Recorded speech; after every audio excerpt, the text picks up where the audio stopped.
শীতের রাত। গ্রামের বাইরে খালের ধার ঘেঁষে যে পুরনো ঘাটটি আছে সেখানে খুব কমই মানুষ আসে।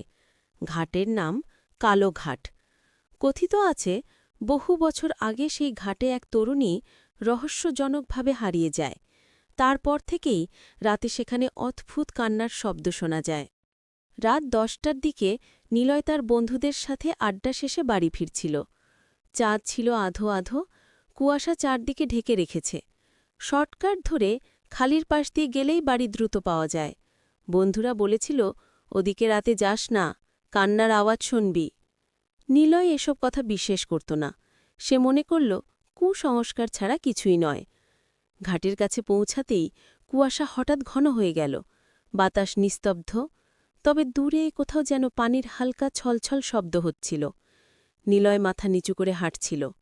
হঠাৎ খুব ক্ষীণ, প্রায় ফিসফিসে স্বরের মতো একটি মেয়ের কান্না।